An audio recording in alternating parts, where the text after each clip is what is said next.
Good morning or afternoon. Well, it's a real joy and a pleasure to be able to be here to visit with all of you today and to spend some time. Let me start with a couple of questions. How many of you believe that you're ethical people? How many of you How many of you understand ethics? Okay, how many of you think you're really observant and kind of up-to-date individuals in the world? Last question. How many of you think it's a bright idea when a blind lecturer asks you questions that you raise your hands? Hello. Gee. I'd like you to meet my guide dog, Africa. Affy, come here, come on. There. Yay. Now, Shannon Warren over here has been beating into me every time we talk. There are some things that you do not do if you're going to be a speaker at our programs, like no put-downs. Well, I hate to tell you, Shannon, here it comes. I'm announcing today that Africa is going to introduce her bid for the presidency in 2016 because she believes that she brings a nose-to-the-ground politician kind of technique that no politician does. So Africa's going to run and bring a real change in the political system. Yeah. I don't know what it is about Congress people anyway, but well, whatever, we won't go there. It really is a joy to be able to come and talk with you today. We did spend some time over at Channel 8 this morning, and I very much enjoyed having a chance to meet with them and to visit with them, and then to be interviewed this afternoon by a reporter who asked some, I thought, really good, insightful questions, like, what would you say to people who maybe are going through pain and feeling pain right now? And how would you tell them to deal with their pain? I think that's a good question, because a lot of times what we face in our world is something that's on our minds, and we may not know how to deal with it because we've lost some of the grounding that we truly have or ought to have available to us to help us function better in living. And that's what ethics is all about. Ethical principles, ethical values are those things that give us a grounding, give us a direction as to how to function and work in our lives. I'm going to start by telling you three things I hope that you walk away with today. And we'll refer to them in one way or another during my presentation. But number one, President Jimmy Carter once said, "We must often adjust to changing times while holding to unwavering principles." I am a firm believer that either we have basic groundings in our lives, we have basic principles by which we live, or we don't. And I believe that we do. It's been proven through thousands of years that there are basic principles about how we deal with people and so on, that we need to remember that those principles are just as important in our fast-paced world as they were 100, 200, or whatever years ago. Tom Peters, the gentleman who wrote In Search of Excellence and other books, has a really interesting comment that he has made, which is, there is no minor lapse in integrity. So we either are going to be able to be held to our word, we're going to be able to live by our word, or we're not. I believe there is no such thing as a minor lapse in integrity. If your integrity lapses, then we have to question whether you're really a person of ethics and integrity anyway. And here is the third, which is mine. The only true form of blindness comes to those who only see with their eyes. If all you do is look around you and see, and you don't feel, and you don't understand, and you don't vision, and you have lost the imagination, you've lost the ability to think about others from their point of view, if you've lost your ability to use your true vision and you've allowed your eyesight to get into the way of that, that's the true form of blindness that we face in our world today. For me, I grew up in a family that took some rather harsh stands. When I was born, no one knew that I was blind. I actually was sighted for 2 days. But I was born prematurely and put in an incubator. And while in the incubator, in a pure oxygen environment, I only weighed 2 pounds, 13 ounces, and I've not gained a lot since then. But I became blind because my retina malformed. It's a condition at the time no one fully understood. It later became known as retrolentofibromatosis. If you want to know how to spell that, you can go buy a copy of Thunderdog in the back of the room. Which we hope you'll do, but we'll get to that. It wasn't until I was about 4 months old that my parents learned that I couldn't see. When they learned it, they were told by the doctors to put me in a home and send me away because no blind person in our society could ever amount to anything. A blind kid would only mess up the family and would never add value. Send him away. My parents said no. My parents said, we're going to raise him up and he can do whatever he chooses. He can be just as good and competent as anyone else as long as he learns the skills. That's no different than what any parent ever says about their child. And they chose to treat me that way. So I grew up learning how to do, albeit not necessarily exactly the same way, but all the same things that other people learned. I learned when I was 7, living in Palmdale, California, a town of about 2,000 people. I learned how to ride a bike. Everybody thinks it's so amazing. I never did. Because I learned that eyesight is not the only game in town. You can learn to hear what goes on around you. And by doing so, I learned that I could ride a bike. I could hear when I was coming up close to a parked car. I learned that I could hear when cars were coming and move to the side of the street. I could ride the bike as well as anyone else. I rode it to school every day and so on. I had no trouble. The people who had trouble were the neighbors. I remember coming in one day from a ride around the neighborhood and having a good old time, and my dad got a phone call as I was coming in the door, and I could imagine the way the conversation went. It went sort of something like this. He picked up the phone and said, hello. And the person on the other end of the phone said, is this Mr. Hinkson? And my dad said, yes, it is. And he said, well, I'm calling you about your kid. And my dad said, well, what about him? Well, he was out riding his bicycle. And my dad said, okay, well, so? Well, I'm not talking about the one that can see. I'm talking about the younger one, the blind one. And my dad said, well, okay, but so? Well, he's blind. He can't ride a bike. He was out riding it, wasn't he? Well, yeah, but he can't do that. My dad said, did he have an accident? Well, no. Did he hurt anyone? No.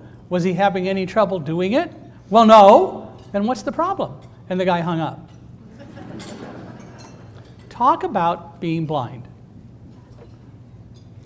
It happens to all of us in so many ways. I've been asked several times why I think 9/11 happened. I think 9/11 happened because, in large part, we don't think about the fact that there are people who are very different than us. And I'm not talking about the terrorists who get what they deserve, but I'm talking about the average person who lives in many foreign countries, who lives a completely different life than we. And we don't take much time to learn about those people and to understand them. Our world is becoming a lot smaller. It is time for us to recognize that not everyone lives as we do, and that we ought to take the high road and become more knowledgeable about those who are different than we. In our own country, we should take more of a stance of learning about those who are different than we. The unemployment rate, for example, among employable blind people in this country is over 70%. It's not because we can't do the job, it's because people think we can't do the job. There are people who are blind in this country due to a loophole in the law who are being paid as low as 3 cents an hour, and it's legal. Those are things that I believe are as unethical as can possibly be imagined, but they're allowed because we aren't taking stands and understanding that it's not what we think people can do, it's what they truly can or can't do. And I think that it's important for us to recognize that it certainly is just as possible for a blind kid to ride a bike as it is for people in wheelchairs to play basketball or whatever the case happens to be. Last month, I started creating some new videos that will be going up on our website. And the main way you're going to see those videos introduced is by me riding up to the camera on my bike going, "Hi, I'm Mike Hinkson, the author of the #1 New York Times best-selling book, Thunderdog, the story of a blind man, a guide dog, and the triumph of trust." And you're going to see me on that bike whizzing around. Or you may see me in a bar in San Francisco playing darts. Lousy darts at that bar. They were really light darts and hard to throw. But I used to throw darts. I've had 3 triple 20s on one throw, so don't talk to me. But the fact is, why should it be that hard to throw darts? You know, it is no harder to do that for me than for you, as long as I learn a few different techniques to make it happen. So keep on the website, sign up for our newsletter. You can see some of those videos when they come out. But anyway, we really do need to grow and be a lot more open about how we deal with people and, as a result, how we deal with ourselves. I grew up, went to high school, and loved science. So when I went to college, I decided to enroll in the physics department. My dean, the dean of the School of Physical Sciences, who was in charge of chemistry, physics, and math, was Dr. Fred Reines. He also became my academic advisor, and he was one of the most staunch proponents of me being in physics. He said, "There's no reason why you can't be in physics as much as anyone else. You don't have, a lot of the stuff that goes on in physics you can't see anyway. We can't see those subatomic particles." Dr. Reines was the discoverer of the neutrino, and that's not something that you can see, but it came about because of how certain things behaved that allowed us to theorize that the neutrino existed. The fact is that it all comes down to open-mindedness. So I got a master's degree in physics, and then I went into the workforce. While in the workforce, I first had a job that caused me to travel literally all over the country for 18 months, testing and evaluating some technology. And then I went to work for the company that made the technology, because my first job was with the National Federation of the Blind, an organization that's the largest of blind people in the country, and it was working with the inventor of this technology, a guy named Ray Kurzweil. I went to work for Ray, and along about 6 months after I joined his company in 1979, I was told that I was going to be let go because the company, like a lot of engineering-oriented companies, was growing too fast, and they had to lay some people off. I was given an option. The option was that I go into sales, not selling the product for the blind, but a commercial version of the product. And I thought about it for all of about 2 seconds, having moved to Boston from California, brought my furniture that had been in storage while I had the first job with the National Federation of the Blind, and I decided very quickly I'll lower my standards and go into sales. What can I say? At least I wasn't trying to become a politician, you know. Shannon's going to shoot me later, but you know, I can't help it if they're the way they are. We don't necessarily love them, but we tolerate them and we vote for them. Why? Anyway, so I went into sales and did that for 6 years, and along the way moved back to California because Kurzweil was in the process, after about 3 years I was there, of being acquired by Xerox. So I went to California, where I'd grown up, in order to help with the introduction of Xerox into the western part of the Xerox world. And so Kurzweil Computer Products was what I worked with, and Xerox is who I learned to work with, and I helped integrate the two. And my thanks for that was, after Xerox completed the acquisition, I was the last salesperson to be invited to leave because Xerox wanted to bring all their own salespeople in. Of course, they just wanted the technology. Now, I understand that happens. I do believe it's very unfortunate that companies do that because they lose all too often the vision that brought the company to the forefront of somebody's visibility. And you lose the vision of what made the company successful. Yeah, Xerox wanted the technology, but it lost who knew what for future products. In any case, my bigger problem was that I had to go find a job, and I couldn't find one. I would apply for jobs, I would apply for different kinds of recruiting opportunities to go do one job or another, and I had one recruiter in Northern California that I contacted because he was advertising a job that was all about audio technology. And if there's something that I had learned a lot about in my career to that point was audio technology. Being blind, audio is a good thing for me. So I applied for this job. I didn't say I was blind, but the night before the interview, which was causing me to fly from Southern California to San Jose, the recruiter contacted me and he said, you know, I was just looking at your resume. I'm just curious about something. You have a lot of things that you list where you're dealing with blindness and blind people. Is there somebody in your family who's blind? And I said, yeah, that's me. And he said, well, I was afraid of that. I'm going to have to talk to the company because probably we're going to cancel the interview. And I said, why? Well, you're blind. I said, did you read my resume? Well, yeah. And didn't you want me to come up for the interview based on the resume? Well, yeah, but you're blind. The interview was canceled. It happens all the time because we don't look beyond what we can see. In this case, he didn't even look at what he was seeing because the resume was really clear concerning my ability to sell, always selling above goal. So what I eventually did was started my own company. And what was my company? Selling computer-aided design systems to architects. Talk about graphics and blindness. That's as kind of far-fetched as it gets. Except that I learned I didn't have to work the product. I only had to be able to talk about the product and know how to work the product so that if I had to, I could sit down in front of the system with someone and talk about it. But I didn't have to run it. I might have to teach somebody else how to run it, but I could do that. So we did that for 4 years, and then I decided I wanted to go back into the workforce.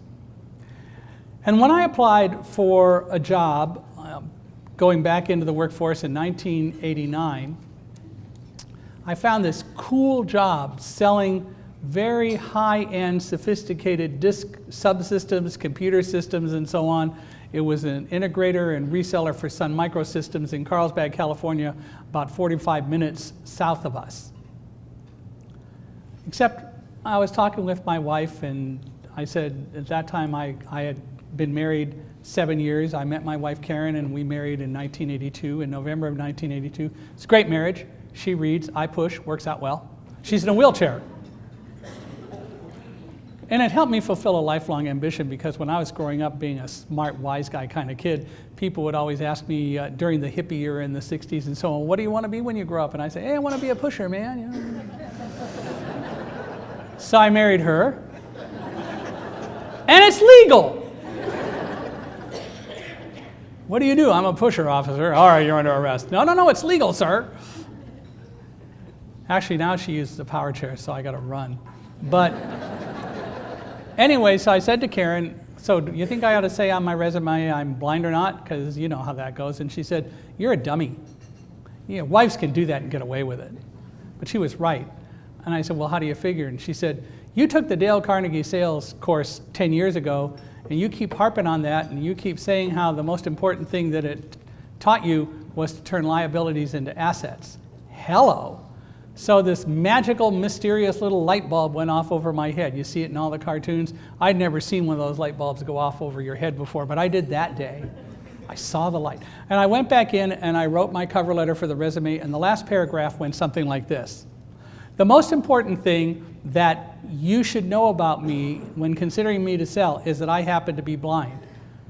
That's important because as a blind person, I've had to sell all my life just to be able to function. I've had to sell to convince people to let me rent an apartment, buy a house, sometimes take my guide dog into a grocery store, fly on an airplane, do most anything. So when you're looking to hire someone for this job, do you want to hire a person who just sells all day and then goes home and it's just a job to them? Or do you want to hire someone who truly understands sales for the science and art that it is? Because as a blind person, they've had to sell all the time, and it's a way of life. I got the interview because of that letter, and I would hope, at least in part because of the interview, I got the job as well. And I worked for them selling to the East Coast from the West Coast for 6 years. Then they decided that they wanted me to open an office in the New York City area. So I relocated with my wife, kicking and screaming, who is a native Californian. We moved back to Westfield, New Jersey in 1996.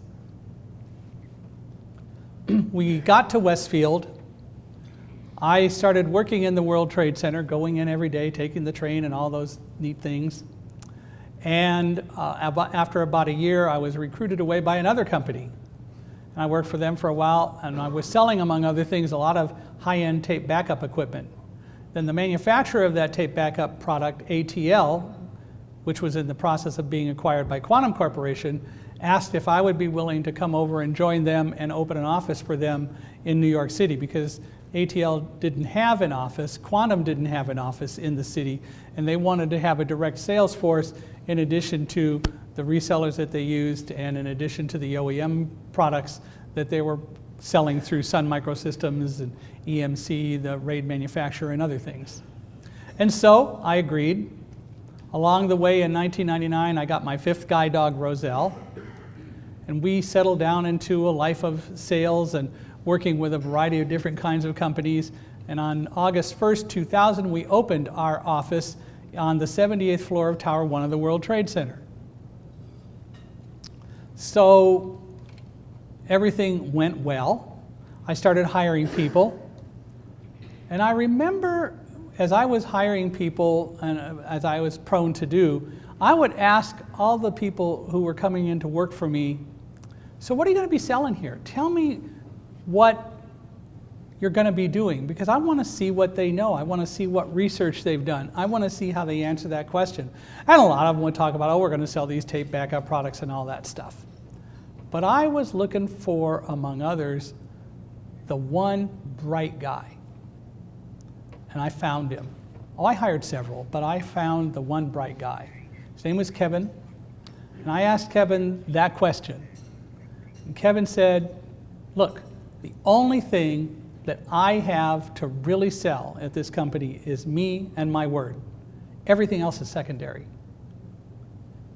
That's as good as it gets. Because he's right. No matter what, anyone in sales, and all of us in one way or another are in sales.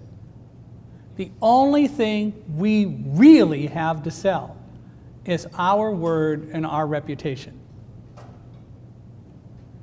And our ability to back up our word and reputation with actions consistently. It only takes one lapse in that to mess it up, at least for a while. So I knew Kevin was a bright guy.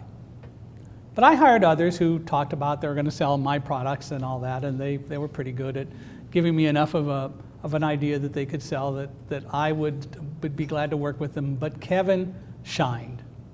And I knew that he would. I also told every salesperson I ever hired that I want you to understand that we are a team. I learned all about teamwork from working with guide dogs. When I go and get a dog, Yeah, we learn a lot of different things like the commands, how to walk together, how to step and all that. But what we really learn is how to build a team. In this case, building a team with someone who thinks, acts, talks, and walks totally different than we. But nevertheless, we build a team that allows us to work together to do something. For example, contrary to popular belief, the dog is not the brains of the outfit. The dog's job is not to be the boss. People always say, oh, your dog led you out of the World Trade Center, or your dog leads you around. Wrong. The purpose of a guide dog is to make sure I walk safely. In the most basic form, when I tell Africa down here to go forward, she's going to walk forward until she can't walk anymore. Or until I tell her to turn. It's my job to know when to turn, where to turn, which way I want to turn. And how I do that is as complicated for me to tell you as it is for you to tell me what it's like to see the color red. And I don't mean, oh, it's a hot color or whatever. Tell me what it's truly like to see red, or what it's truly like to see anything. It's an experience. It's not something that you can describe. And likewise, for me to go through and break it down to tell you what it's like to know where I want to go and how to do it, it's a complicated process. And it would take me as long to tell you that as it did to grow up to learn how to do it. So I tell every person in sales that I bring in, I am on your team. Yes, I'm your boss, but my main job is to add value to you. And I can give you advice, but we need to figure out for you individually how I can best help you, how I can best assist you in being as successful as you can be. Kevin, no surprise, really got it. So for example, one day he came in and he goes, so I've got this appointment over here at Solomon Smith Barney. Actually, it was still Salomon Brothers back then. So I got this appointment over at Salomon Brothers, and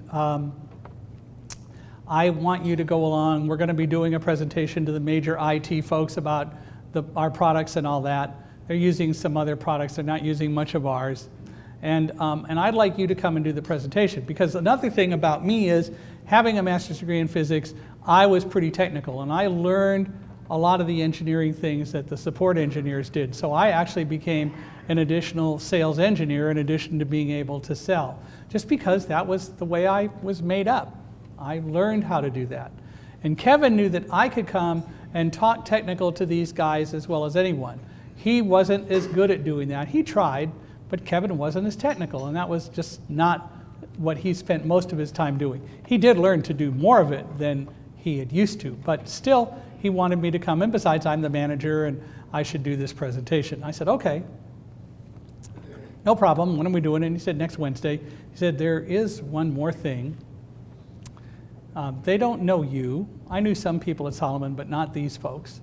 He said, they don't know you. And I didn't tell him you were blind. I went, I get it. And Kevin knew exactly what he was talking about. Picture the scene. It's Wednesday. We go out to Solomon. We deliberately arrive at the last second, so everyone's in the room. We walk down the hall. There are a bunch of people talking. Some of them are even saying, well, where is this guy? Where's Kevin? Isn't he going to sell? Does he really want us to consider his products? And about that time, we turn into the room. Suddenly, the room goes silent. Because they see me with a laptop projector and a briefcase with a laptop in it. They see Kevin with a bunch of stuff. They see my guide dog, Roselle. When we stop, we just stand there. And then I say, hey, Kevin, where are we doing this? He says, oh, up here at the front. And I said, lead the way. We go up and I say, why don't you plug in the projector? And we're just carrying on a conversation, and they're staring at us. I knew they were staring at us and loving it. Finally, after about a minute and a half of this, I turn to the guy in the upper right front corner and I say, I heard you as we were passing. What's your name? He didn't say anything, and I said, no, really, what is your name? And he told me his name. I said, great, good to meet you. I'm Mike Hinkson. Thanks very much. Appreciate you having us. Why are we here? Well, we want to hear about your tape backup stuff. I said, great. Tell me, why are you looking for a new tape backup product? And it took a little bit of time to get him to warm up to tell me why technically they were looking for a new product. Because I really wanted to get the technical information, but I didn't want to just come out and say, oh, tell it to me because I'm an expert in all this sort of stuff, because he wouldn't believe me. So we conversed a bit, and then I went to the next person. I said, who are you? And I went around the room. See, the advantage for me was they didn't know how to deal with me as a blind guy. And I also never gave them a chance to answer a question with like a yes or no and shut me out. I kept asking questions that would force them to tell me why they wanted our products or why they were interested in our products. Not only why is it good for your company, but why is it important to you? Really tell me, I care. Unfortunately for Kevin, by the time we went around the room, I realized that what we had wasn't going to work for them. And I, like Kevin, tend to be very ethical in the way I operate. So I didn't say anything because I wanted to have one more teaching moment. So we did our product slideshow. I did the laptop presentation, had a computer that verbalized everything that came on the screen. I had a script that was about this size that had not only descriptions of the pictures so that I knew what every slide showed, but it also had printouts of all the words, all in Braille, so I knew everything that was on that slide projector show, PowerPoint show, to be specific. So we did the show, and I'd be standing there and saying, on this particular slide, you'll see over here on your left the ATL P3000, which holds 16 tape drives, 326 tape cartridges using standard DLT technology. And by the way, because of the special Prism technology developed by Quantum, you can take 5 of these drives and put them together, which means you can have a total of 80 drives and 1,630 tape cartridges and this and that and the other stuff. And over here on the right-hand side of the screen, you see the small version of that, which is the ATL P1000, will only hold 30 tape cartridges and 1 drive. People came up to me after the presentation because they were mad at me. They said, we really were ticked at you. And I said, why? Because we forgot you were blind and you never looked away so we couldn't fall asleep. I said, well, even if you happen to remember, it wouldn't have mattered because the dog was down there taking notes anyway. You may think she's asleep, but she's not. Anyway, at the end of the presentation, I said, because of what I've showed you, because of what you told me, our products won't work for you. Bosses hate that, right? But it was the right thing to do. And they didn't buy our product. But about a month later, they called us on the phone and they said, we really appreciate all you taught us. You gave us such a good description of the capabilities of your stuff that now we have another project that we know will work with what you have. We're not even putting it out for bid. Just tell us how much it costs. What goes around comes around. And it was because of those kinds of things that we consistently sold at 20+% above goal. And Kevin was a major contributor to that. Kevin also had no problems leveraging me and really using all the tools available to him. Kevin didn't just see, he imagined and he visioned. And he continues to be successful in New York. Except he roots for the Chicago Bears and, well, anyway. But on September 11th, we were going to be holding some sales seminars for some of our reseller partners. All of my people were not going to be in the office that day. They were going to be out selling and supporting their manager because they've already been trained on this stuff. Kevin was actually coming into the city for a 10 o'clock appointment at Cantor Fitzgerald, which, as we now know, was almost destroyed because it was right up where all the floors were right up where the planes hit. Fortunately, he had not arrived. But in any case, at 8:45, I was in my office preparing for the seminar, a colleague of mine, David Frank, from our corporate office, who had account responsibility for some of the resellers coming in, was in the office with me. We were preparing a list of the people coming in for the seminars to send to the security folks so that they would be able to just have a list they could check people off on, when suddenly we heard a muffled explosion. The building kind of shuddered, and then if you imagine my arm as the tower, it began to tip, and it just tipped and tipped and tipped, and it just kept tipping. We moved about 20 feet. David and I were speculating, what's going on? I don't know, David, what do you think? Was it an explosion? He said, well, I don't think so. Was it an earthquake? He was from the Bronx, he doesn't know those things. Although he is now living in California. I said, no, not an earthquake. We had no clue. I, on the other hand, was brought up in Palmdale, right on the San Andreas Fault, and it didn't matter what was going on. Building moves, go stand in doorways. So I did. I went over and stood in the doorway. Roselle was asleep under my desk. David was holding on to my desk. And we stood that way, and then David and I, because the building kept moving, said goodbye to each other because we thought we were about to take a 78-floor plunge to the street. Then the building stopped, and it started coming back the other way. And I remember letting my breath out and just giving this incredible sigh of relief as we moved back toward a vertical position. As soon as the building became vertical, I went into my office and I met Roselle coming out from under my desk. I took her leash. I told her to heel, which meant to come right around on my left side and sit. And about that time, the building dropped straight down about 6 feet. Now today we know why, because tall buildings like that are made to be big springs. They are flexible, they bend like that building bent because they could be blown around by big winds. A building was struck in the 1940s by an airplane. The Empire State Building was struck because a plane got lost in a fog bank. They make them flexible. And when the building dropped, it dropped because the expansion joints were going back to their normal position. We didn't know that at the time. I had worked hard to know what to do in the case of an emergency at the World Trade Center. I learned all the evacuation procedures, the emergency preparedness receivers and procedures and so on. So I knew what to do. I knew how to travel around the World Trade Center and around New York City. I didn't need to read science or anything. I had spent the time every day I came in learning that sort of stuff because I kept thinking to myself, if we have an emergency today, am I going to be able to get out? So I was motivated to learn all I could.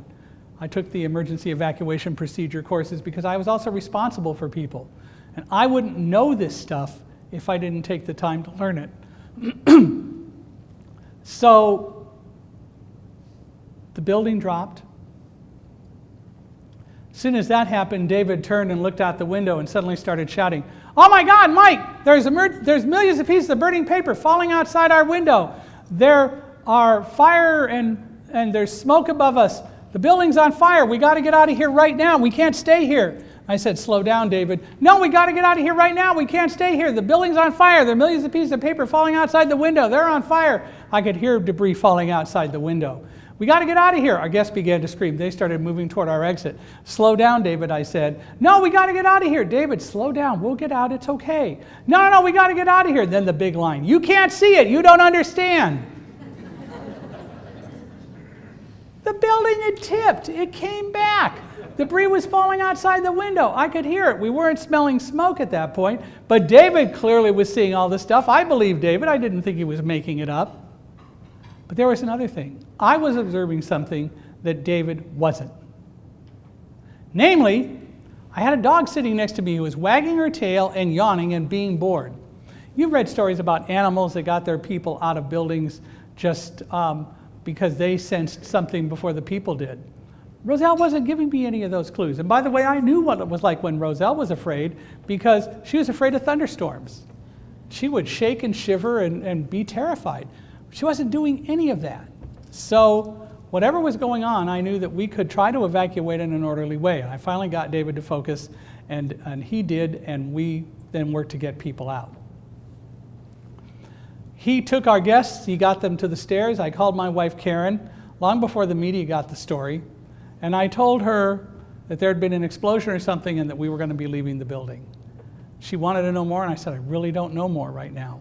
I'll get to you when I can." David came back. He and I left our office after sweeping it to make sure that we weren't leaving anybody. We went to the stairs and we started down. Almost immediately I began smelling an odor.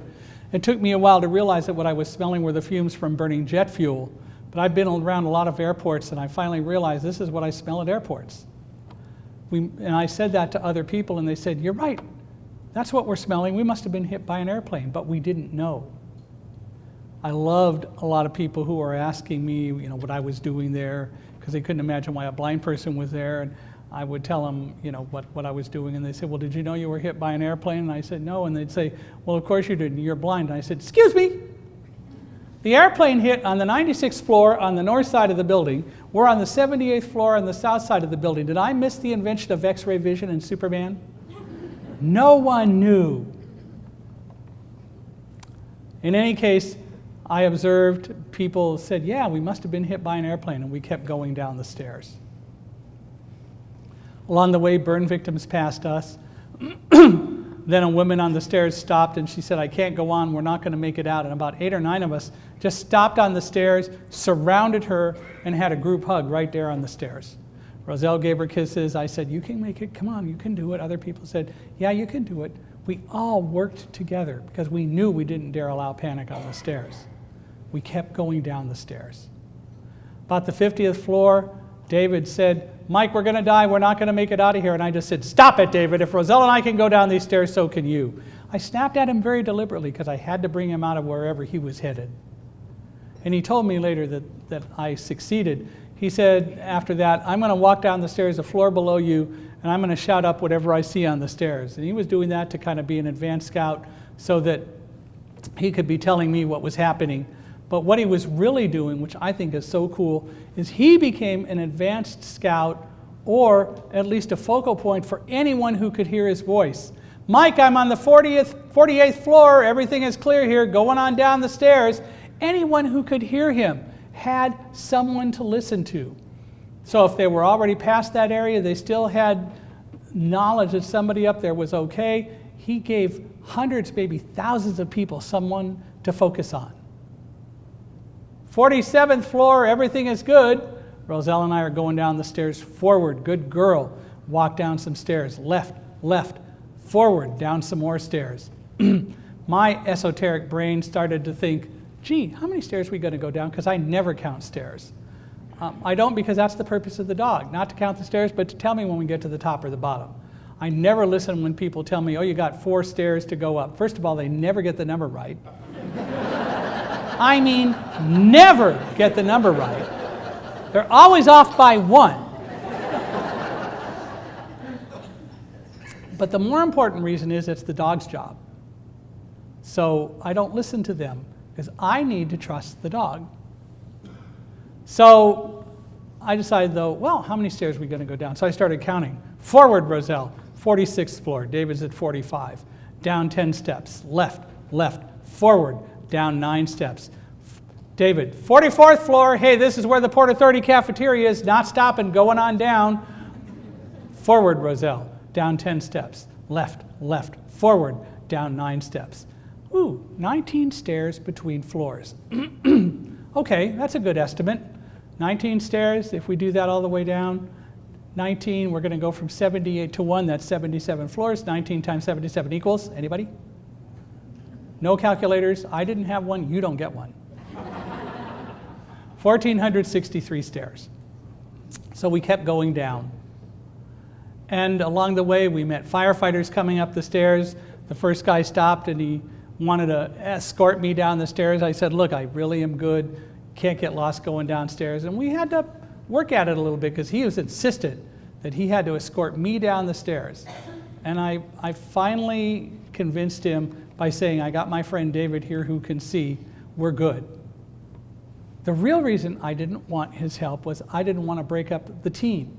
He was one of a bunch of firefighters going up the stairs. He had equipment. You had to take your own equipment up to fight the fires and do the work up there. I was not going to be responsible for breaking up a team. Although I couldn't say that to him. So we finally got through it and continued down, finally got to the bottom and out of the stairwell and out of the lobby of One World Trade. They wouldn't let us go outside. We went through the whole building and finally went upstairs out into the sunlight as far away from the Twin Towers as we could be. When we got outside, David looked around and he said, Mike, there's fire in Tower 2. I said, what are you talking about? He said, there's fire in Tower 2.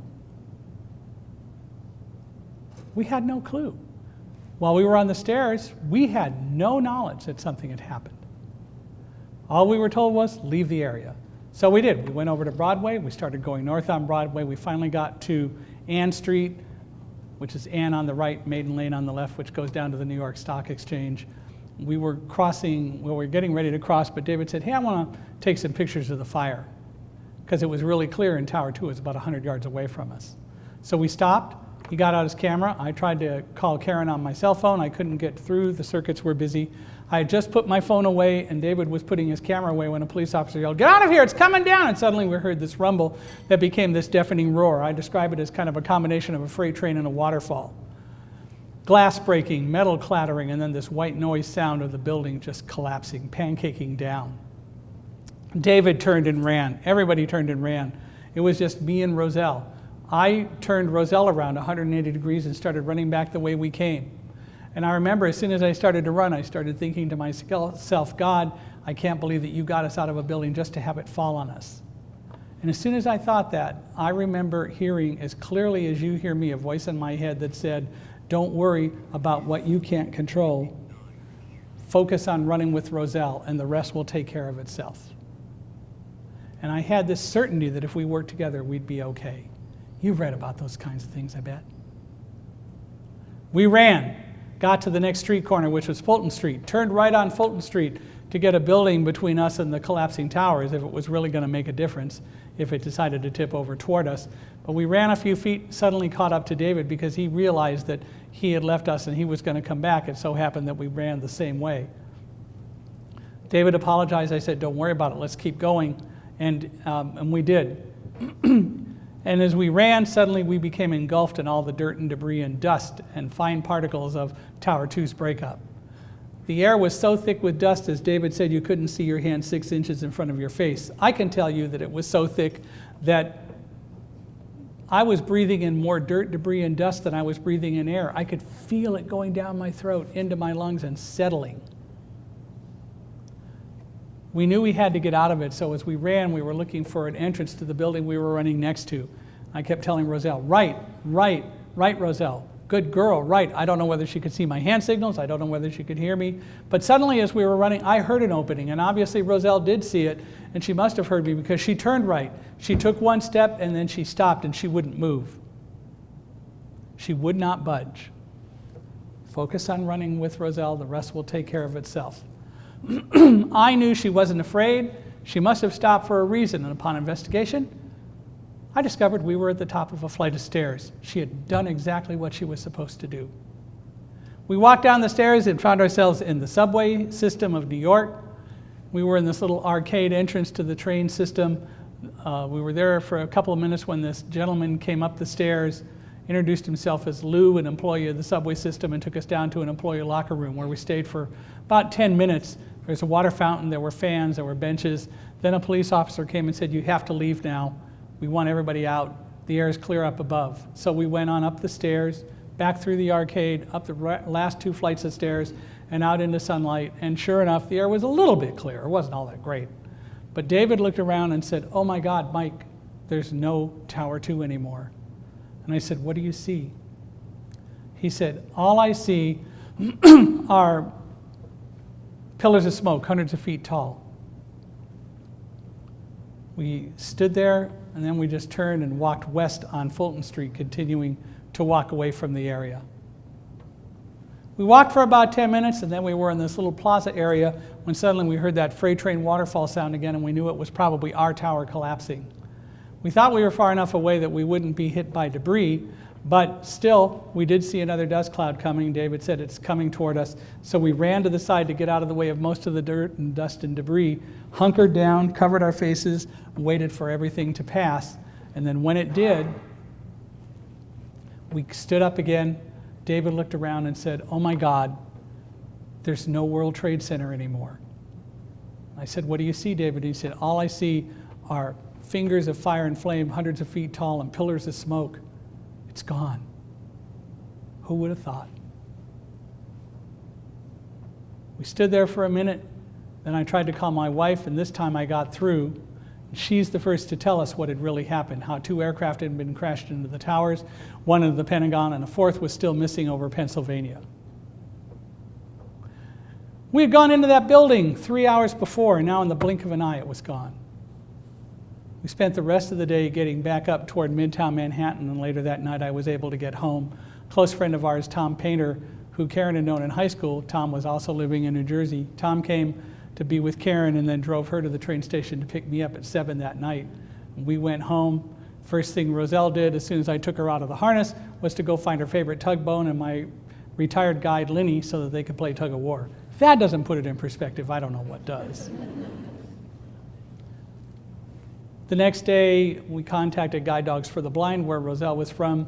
They wanted to do a story that the media got a hold of, and 2 days later I was on Larry King Live for the first of 5 interviews, and then we just got inundated with media requests, and I decided to do them. And I will tell you that having agreed to do them was probably the best thing I could do because it helped me to talk about it. And that's one of the things I would say, if people are having a problem in their lives, feeling pain, talk about it. Find someone to talk about it with. That always helps. It never hurts to find somebody who will listen and talk about your issues. Talking about it helps you figure out what to do. And that is our story. That's what happened to me and Roselle.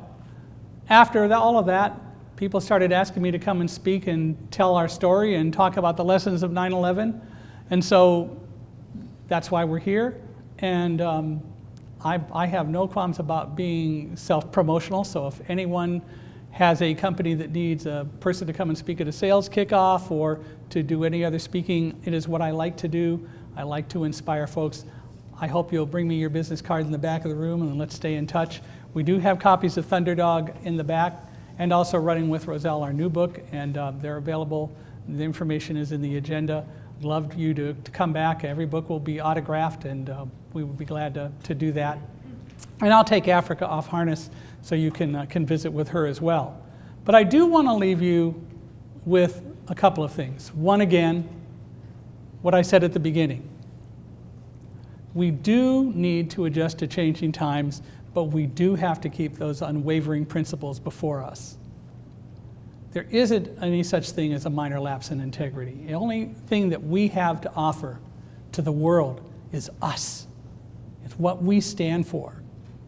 And if we can't stick with that, if we can't stay true to that idea, then we only have ourselves to blame. And I hope you see why I say that the only people who are really blind are those who only use their eyesight and don't see beyond it. I'd like to leave you with Guide Dog wisdom, lessons I learned from Roselle on 9/11, and it goes like this. There's a time to work and a time to play. Know the difference. When the harness goes on, it's time to work. Work hard. Others are depending on you. Number 2, focus in and use all of your senses. Learn to tell the difference between a harmless thunderstorm and a true emergency. Don't let your sight get in the way of your vision. Number 3, sometimes the way is hard, but if you work together, someone will pass along a water bottle just when you need it, and that happened to us on the stairs. Number 4, Roselle's favorite, always, but always kiss firefighters. Number 5, ignore distractions. There's more to life than playing fetch or chasing tennis balls. Number 6, listen carefully to those who are wiser and more experienced than you. They'll help you find the way. Number 7, don't stop until work is over. Don't stop until work is over. Sometimes being a hero is just doing your job. Number 8, the dust cloud won't last forever. Keep going and look for the way out. It will come.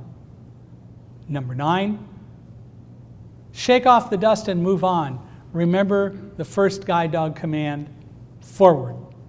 Number 10, when work is over, play hard with your friends, and don't forget to share your favorite Bow-to-Bone. Everyone, thanks very much. It's been a joy to be here, and I hope this is relevant for you.